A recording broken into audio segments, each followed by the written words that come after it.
Hello viewers, in the last session we were discussing about minerals. In that we completed calcium.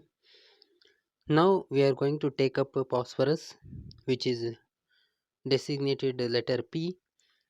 The phosphorus is one of the important mineral which is about 1 kg of the adult body weight, and about 85% of the phosphorus present in the combination with calcium in bones and teeth, and it carries a negative charge, and calcium carries positive charge. Hence calcium and phosphorus together with their opposite charges, and the remaining 50% of the phosphorus is distributed in various chemical compounds of the body. So utilization of phosphorus is closely associated with calcium. Since calcium and phosphorus together they are found in various parts of the body in combination, hence its utilization is related to calcium. The good sources of phosphorus is milk, and other sources are egg, fish, cereals, pulses, nuts, oil seeds, leafy vegetables, meat, and soft drinks are good sources. Especially seeds are rich in phosphorus. Bioavailability of phosphorus from plant sources is much lower as they contain phytates, which prevents the phosphorus absorption or decreases the phosphorus absorption. So coming to the RDA, recommended dietary allowance, the phosphorus requirement per day is 400 mg for adults, and for children 500 mg per day, and for pregnancy and lactation condition it is 1000 mg per day. Absorption of phosphorus takes place from the jejunum, and calcitriol increases the phosphorus absorption, and parathyroid hormone also facilitates phosphorus absorption. Storage phosphorus is mainly stored in bones, teeth, and muscles along with calcium, and hence it is very major important mineral since it is involved in bone, teeth, and muscle functioning. Excretion, about 500 mg of phosphate is excreted per day in the urine. Functions, especially function you have to focus. The phosphorus helps in the formation of bones and teeth along with the calcium as a structural component, and in the production of high energy phosphate such as ATP, adenosine triphosphate, GTP, guanosine triphosphate, creatine phosphate. These compounds names ends with phosphate and are energy molecules, and hence phosphorus is related to energy. Energy is released when these compounds are hydrolyzed. Synthesis of nucleoside coenzymes such as NAD and NADP containing phosphorus. Nucleic acid synthesis, that is DNA and RNA. Nucleic acids we have discussed that they are made up of nitrogen, space, sugar, and phosphate. Hence phosphate is a very important component of nucleic acids, and they also involve phosphodiester linkage in the DNA and RNA. The formation of phosphate esters such as glucose 6 phosphate, phospholipids, and phosphoproteins are classical examples of importance of phosphorus. So in metabolic process where energy is involved, you can come across various metabolites containing phosphates, and they are energy rich molecules, and they provide energy during the metabolic process like glucose 6 phosphate, fructose 6 phosphates, glycerol 3 phosphate is there, and in also Krebs cycle and beta oxidation and various carbohydrate metabolism and lipid and protein metabolism, you can come across this phosphate importance. Dietary deficiency of phosphorus.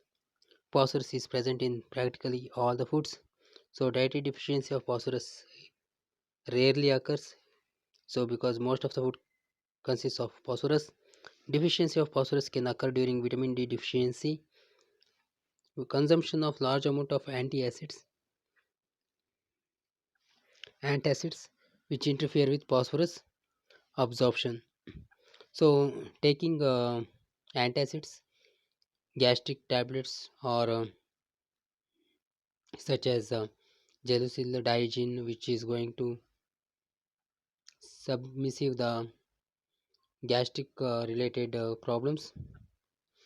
This is going to affect the phosphorus metabolism, making it decreased in the body. Deficiency of phosphorus may produce osteomalacia, that is related to bone, weakening of bones, pain in the bones, brittle bones, easy to fracture, and also growth retardation takes place due to phosphorus deficiency. Overconsumption and toxicity. Dietary excess is unlikely to reach toxic amounts. However, individuals receiving the high phosphate intake than calcium may develop bone resorption. So overconsumption is very rare. Especially you have to focus on source, RDA, function and deficiency of minerals chapter. Coming to the next mineral, that is magnesium. It is designated by letter Mg. The total magnesium content of the body is about 25 gram. About 60% of the magnesium is present in bones. Magnesium is one of the major intracellular cation. It also carries positive charge. Normal level of magnesium is in intracellular fluid is 5 milliequivalents per liter. And magnesium shares many properties of calcium like absorption, metabolism, and tissue distribution. So, like phosphorus and calcium, this is also a important mineral. And the sources of this mineral is milk, meat, seafoods, cereals, nuts, beans, and fruits. The recommended dietary allowance RDA of magnesium per day in male is 350 mg per day, whereas for females it is 300 mg per day, and it increases during special conditions. Next is function. The magnesium has various functions to perform, and few of them is listed. It is a constituent of bone and teeth. Magnesium is an important constituent of bone and teeth. About 10 mg present in bone, 16 mg present in the bone, and magnesium serves as cofactor for many enzymes. So most of the enzymatic reactions, if you see in during metabolic chapter, in that you can see Mg place written in certain next to the enzymes, because they are magnesium dependent enzymes like hexokinase, fructokinase, phosphofructokinase, enolase, alkaline phosphatase, adenylate cyclase, alanine synthetase, etc. These enzymes require magnesium for its function. Magnesium is required for proper neuromuscular functions. Magnesium is required for nervous functioning, and it decreases neuromuscular excitability. Magnesium, along with calcium, acts as a relaxant during activity after contraction. Hence, it is very important for nervous functioning or nerve physiology. Magnesium has a role in insulin sensitivity. Magnesium deficiency leads to the decreased insulin dependent uptake of glucose, and magnesium supplementation improves glucose tolerance. So, it is also related to glucose metabolism. Magnesium for its uptake and also utilization. The magnesium activates the amino acids for protein synthesis and facilitates the synthesis and maintenance of genetic material. So, this is about functions of magnesium. Coming to the deficiency, magnesium deficiency is very rare because it is widely distributed in most of the food items. If deficiency occurs, it leads to symptoms like muscle weakness, cramps, and hypertension. And these are about magnesium source, requirement, function, and deficiency. Thank you.